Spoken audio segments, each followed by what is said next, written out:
Hi friends, stock మార్కెట్లో మీరు కూడా మనీ సంపాదించాలనుకుంటున్నారా? ఈరోజు నేను మీకు ఒక జెన్యూన్ డిమాట్ అకౌంట్ని తీసుకొచ్చాను. ఇదే అప్స్టాక్ అండి. ఇది ఇండియాస్ నెంబర్ 1 డిమాట్ అకౌంట్. ఇందులో రతన్ టాటా గారు కూడా ఇన్వెస్ట్ చేశారు. మీరు కూడా మనీ సంపాదించాలి అనుకుంటే డిస్క్రిప్షన్లో ఉన్నటువంటి లింక్ ద్వారా ఇప్పుడే ఫ్రీగా అప్స్టాక్లో రిజిస్టర్ అవ్వండి. ఇలా సక్సెస్ఫుల్గా రిజిస్టర్ అయిన తర్వాత ఎవరైతే ఈ అప్స్టాక్ టీం వాళ్ళు ఉన్నారో వాళ్ళు మీకు కాంటాక్ట్ అయ్యి మీకు ఒక డేట్ అనేది కన్ఫర్మ్ చేస్తారు. ఈ డేట్ ప్రకారం మీకు ఒక ఫ్రీ ట్రైనింగ్ అనేది ఇవ్వడం జరుగుతుంది. ఇంకా అలాగే మిమ్మల్ని ఒక టెలిగ్రామ్ గ్రూప్లో కూడా జాయిన్ చేస్తారు. అలాగే ప్రతి నెల కూడా మీకు 200 to 500% ఫ్రీ ప్రాఫిట్ కాల్స్ అనేటివి ఇస్తారు. దీని ద్వారా మీరు 100% కాన్ఫిడెన్స్ వచ్చిన తర్వాతే మనీని ఇన్వెస్ట్ చేయొచ్చు అనమాట. ఈ ఫ్రీ ట్రైనింగ్ ఏదైతే ఉందో దానికి నేను కూడా అటెండ్ అయ్యాను ఫ్రెండ్స్. ఈ ట్రైనింగ్ చూసిన తర్వాత మనం స్టాక్ మార్కెట్లో ఇన్వెస్ట్ చేయడం ఇంత ఈజీనా అనిపించింది. చాలా అంటే చాలా ఈజీగా ఉంది ఫ్రెండ్స్. నేను కూడా నా ప్రాఫిట్స్ని చూపిస్తాను. ట్రైనింగ్ అయితే చాలా సులభంగా ఉంది. సో మీరు కూడా మనీ సంపాదించాలి అనుకుంటే ఇప్పుడే డిస్క్రిప్షన్లో ఉన్నటువంటి లింక్ ద్వారా ఫ్రీగా అప్స్టాక్ అకౌంట్ని రిజిస్టర్ అవ్వండి. ఈ అప్స్టాక్ ద్వారా ఏంటంటే మనకు స్టాక్స్లో కావచ్చు, మ్యూచువల్ ఫండ్స్లో కావచ్చు, గోల్డ్లో ఇలా రకరకాల వాటిల్లో మనం ఇన్వెస్ట్ చేసుకోవచ్చు అనమాట. ఇంకా అలాగే త్వరలో గూగుల్, అమెజాన్, టెస్లా వంటి ఇంటర్నేషనల్ బ్రాండ్స్లో కూడా ఇన్వెస్ట్ చేసుకునే ఆప్షన్ని తీసుకొస్తున్నారు. సో ఎవరైతే సులభంగా ఇంట్లో కూర్చొని మనీ సంపాదించాలి అనుకుంటారో, అది కూడా స్టాక్ మార్కెట్లో ఇన్వెస్ట్ చేసి మనీ సంపాదించాలి అనుకుంటారో వాళ్ళకి ఇది ఒక గోల్డెన్ ఛాన్స్ అని చెప్పుకోవచ్చు. ఫ్రీగా అకౌంట్ని ఓపెన్ చేసుకునే సదుపాయం అండి. డిస్క్రిప్షన్లో లింక్ ఉంది. ఏమాత్రం లేట్ చేయకుండా వెళ్ళి అకౌంట్ని ఓపెన్ చేసుకోండి. Hello everyone, welcome to Madina talks. ఎలా ఉన్నారండి అందరూ? బాగున్నారా ఫ్రెండ్స్? నేను కూడా చాలా బాగున్నాను. సో ఇవాళ మన టాపిక్ ఏంటంటే కనుక ఫస్ట్ టైం ఎవరైతే ఆ పని చేస్తూ ఉంటారో వాళ్ళకి కొన్ని టిప్స్ అనేది షేర్ చేసుకోబోతున్నాను. సో ఈ వీడియోని స్టార్ట్ చేసేదానికంటే ముందు ఒక గమనిక లాంటిదండి.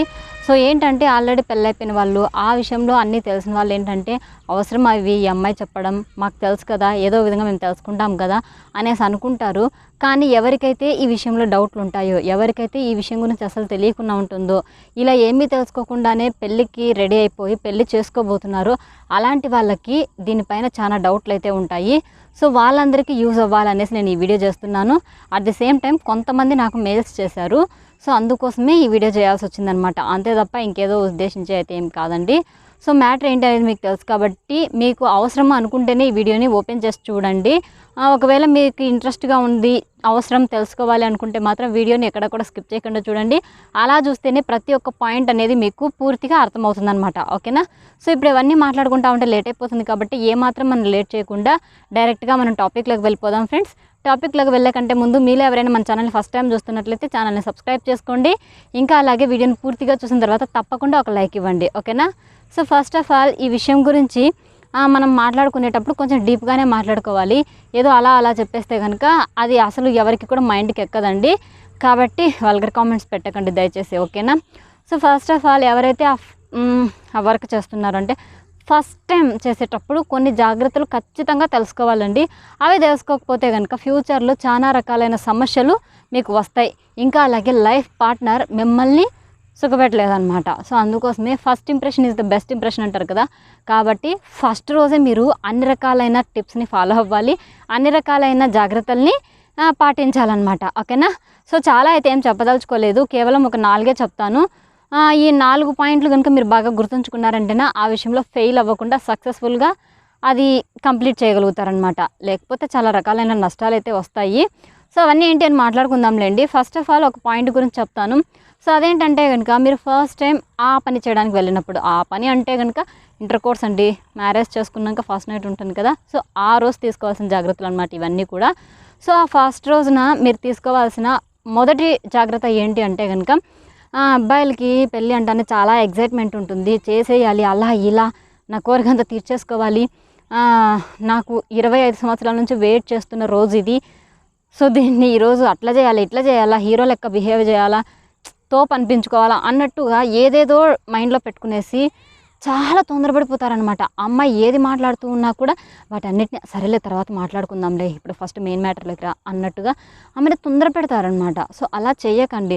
అలా చేయటం వల్ల ఏమవుతుందంటే మీ శరీరాలు ఒక్కటవుతాయే తప్ప మీ మనసులు ఒక్కటి కావన్నమాట. కాబట్టి నేనిచ్చే సజెషన్ ఏంటంటే కనుక ఫస్ట్ ఎప్పుడు కూడా తొందర పడకండి. టెన్షన్ పడిపోయి తొందరగా అర్జెంటుగా ఇంకా 5 నిమిషాలకు ఒకసారి టైం చూసుకుంటారు, నిమిషానికి ఒకసారి టైం చూసుకుంటారు. టైం అయిపోతూ ఉంది, నిద్ర వచ్చేస్తూ ఉంది, తొందరగా అలా అర్జెంట్ పెడతారనమాట అమ్మాయిని. సో అలా పెట్టడం వల్ల అమ్మాయి మనసులో ఏం ఏర్పడుతుందంటే వీడికి ఎప్పటికీ ఇదే ధ్యాసేనా, అసలు అమ్మాయిల మొహాలు ఎప్పుడు చూడలేదా, ఎందుకు ఇంత తొందర, కనీసం భార్య అంటే ఏంటి, ఆమెని ఎలా చూసుకోవాలనేది కూడా ఫస్ట్ తెలియకుండా ఏమీ మాట్లాడకుండా డైరెక్ట్గా అదే అంటారే అన్నట్టుగా కొంచెం నెగిటివ్గా ఆలోచించే అవకాశం ఉందన్నమాట. సో అందుకోసమే ఎప్పుడు కూడా మీరు అంటే ఫస్ట్ టైం అలా చేసేటప్పుడు ఎట్టి పరిస్థితుల్లోనూ భయపడకండి కాదు, తొందరపడకండి. ఓకేనా? సో తొందరపడకండి, టెన్షన్ పడకండి, అర్జెంటుగా ఆమెని దానికి తొందర పెట్టకండి. ఓకేనా? నెక్స్ట్ సెకండ్ వన్ ఏంటి అంటే కనుక కొంతమంది అమ్మాయిలు పెళ్ళి అంటే పీరియడ్ డేట్ అవన్నీ చూసుకొని కన్ఫర్మ్ చేసుకుంటారు.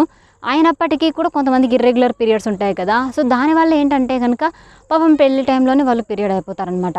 సో ఒకవేళ ఆ నెక్స్ట్ డేనో వాళ్ళు ఫస్ట్ నైట్ అనేది ఫిక్స్ చేసుకుంటే వాళ్ళు ఇంకా పీరియడ్లో ఎలా చేస్తారు, చేయలేరు కదా. ఒకవేళ మీరు అనుకోవచ్చు కండోమ్స్ అలాంటి వాడి చేద్దామంటే కూడా ఆ అమ్మాయి కంఫర్ట్గా ఉండదు కదా. కాబట్టి ఆ అమ్మాయి దానికి నో చెప్తుందనమాట. సో ఒక పీరియడ్ అనే కాదండి, కొంతమందికి పెళ్ళైన వెంటనే ఫీవర్ కూడా వస్తుందన్నమాట. సో ఫీవర్ కానీ పీరియడ్ లాంటి సమస్యలు ఏవైనా ఉంటే కనుక ఆమె పైన విసిగించుకోకండి ఫ్రెండ్స్. కొన్ని సినిమాల్లో మనం చూస్తూనే ఉంటాము, అమ్మాయి పీరియడ్ అయితే చాలు అబ్బాయిలు నా దరిద్రము, నువ్వు దరిద్ర ముఖం దానివి, ఇట్లాంటి టైంలో నా అసలు పెళ్ళి ఫిక్స్ చేసుకునేది అలా ఇలా అనేసి, ఒకవేళ నీకు పీరియడ్ వచ్చేటప్పటికైతే ఏదన్నా టాబ్లెట్ వేసుకోవచ్చు కదా అనేసి ఇలా రకరకాలుగా విసిగించుకునే వాళ్ళు కొంతమంది అయితే, ఇంకొంతమంది బాధపడిపోయి నా తలరాత బాగలేదు అనేసి డిసప్పాయింట్ అయిపోయి బ్యాటరీ మొత్తం ఖాళీ అయిపోతే ఎలా అయిపోతారో అలా అయిపోయి తను నిరుత్సాహపడిపోతాడు, అమ్మాయిని కూడా నిరుత్సాహపరిచేసి ఏదో కోల్పోయినట్లు ఆ నైట్ని ఒక ఇదిలాగా గడిపేస్తారనమాట. సో అలా కూడా చేయకూడదండి. మీరు సంథింగ్ డిఫరెంట్ అన్నట్టుగా ఉండాలన్నమాట. పీరియడ్ వచ్చిందా, ఫీవర్ వచ్చిందా, అదంతా అసలు మ్యాటరే కాదన్నట్టు తీసి పక్కన పెట్టేసి మనం ఒక ఫ్రెండ్ లాగా ఉందాం. ఈరోజు ఫస్ట్ నైట్ కాకపోతేనే ఇంకా ఉండే ఇంకా నుంచి వచ్చే రాత్రులన్నీ మనకు ఫస్ట్ నైట్ లాగే చేసుకుందాం. కాబట్టి ఇప్పుడు నువ్వు రెస్ట్ తీసుకో అనేసి ఆ అమ్మాయికి ఒక మంచి ఫ్రెండ్ లాగా మెలగండి.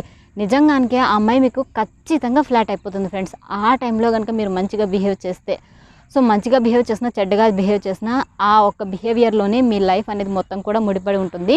కాబట్టి ఒకవేళ అమ్మాయికి పీరియడ్ కానీ ఏమంటారు ఫీవర్ లాంటివి కనుక వస్తే మీ అదృష్టంగా భావించి ఆ అమ్మాయికి మంచిగా ఫేవర్ చేసి మంచిగా అన్నీ చేసి ఆ అమ్మాయి మనసును గెలుచుకునే టైం అనమాట మీరు అది. కాబట్టి దాన్ని సద్వినియోగపరచుకునేసి ఒక మంచి ఛాన్స్ని వదులుకోకుండా మంచి మార్కులు కొట్టేయండి అమ్మాయి దగ్గర. ఓకేనా? తప్పకుండా అలా పీరియడ్ ఫీవర్ లాంటివి వస్తే కనుక అమ్మాయి మీద విసిగించుకోకండి, కోప్పడకండి, చిరాకు పడకండి, మీరు అధైర్యపడకండి, ఇంకా ఏదేదో చేయకండి. మంచిగా ఉండి ఒక ఫ్రెండ్ లాగా ఉండి మంచిగా ఉండండి. ఓకేనా? నెక్స్ట్ థర్డ్ వన్ ఏంటంటే కనుక ఇది కూడా బాగా గుర్తుపెట్టుకోవాలండి. నిజంగానికి ప్రతి ఒక్క అమ్మాయి అబ్బాయి ఫస్ట్ ఇది గుర్తుపెట్టుకోవాలి. మీకు పెళ్ళైన వెంటనే ఫస్ట్ నైట్ అంటా ఉన్నట్టు అన్నిటినీ మర్చిపోకుండా ఫస్ట్ ఫంగల్ ఇన్ఫెక్షన్ లాంటివి ఏమైనా ఉన్నాయేమో కనుక్కోవాలి. అది అబ్బాయిలకైనా సరే అమ్మాయిలకైనా సరే. ఎవరు కూడా డైరెక్ట్గా నీకు ఏమైనా ఇన్ఫెక్షన్లు ఉన్నాయా అంటే కనుక మన మీద ముఖాన్నే కొడతారనమాట. కాబట్టి మంచిగా ఫ్రెండ్లీగా మెలిగి చిన్నగా అడిగి తెలుసుకోవాలన్నమాట. ఏమైనా ఇన్ఫెక్షన్లు ఉన్నాయా అట్లా ఇట్లా అన్నట్టుగా ఒక మంచిగా మెత్తగా అడిగి తెలుసుకుంటే కనుక, అంటే ఏమైనా దురదలు లాంటివి ఉంటే కనుక అది మీకు కూడా సోకే అవకాశం ఉంది కదా. సో అందుకోసమే అబ్బాయిని అమ్మాయి అయినా సరే అమ్మాయిని అబ్బాయి అయినా సరే మంచి మాటలతో అడిగితే ఖచ్చితంగా వాళ్ళు చెప్తారు. ఏమైనా ఇట్లా దురదలు లాంటివి ఉన్నా, మంటలు లాంటివి ఉన్నా, వాపులు లాంటివి ఉన్నా, వైట్ బ్లీడింగ్ లాంటివి అవుతున్నా, లేకపోతే ఆ పర్టికులర్ పార్ట్ పైన పొక్కులు లాంటివి ఉన్నా వాళ్ళని ఓపెన్గా చెప్పుకునేటట్టు మీ మనసులు కలిసాయనుకోండి. సో మీకు మీ లైఫ్ పార్ట్నర్కి ఎటువంటి ప్రాబ్లం లేకుండా ఆ ఫస్ట్ నైట్ అనేది సక్రమంగా జరుగుతుంది. ఒకవేళ ఆ రోజు మీరు పోస్ట్ పోన్ చేయాల్సి వచ్చినా మిగిలిన రాత్రులన్నీ కూడా మొదటి రాత్రులనే గడపవచ్చు అనమాట. ఓకేనా?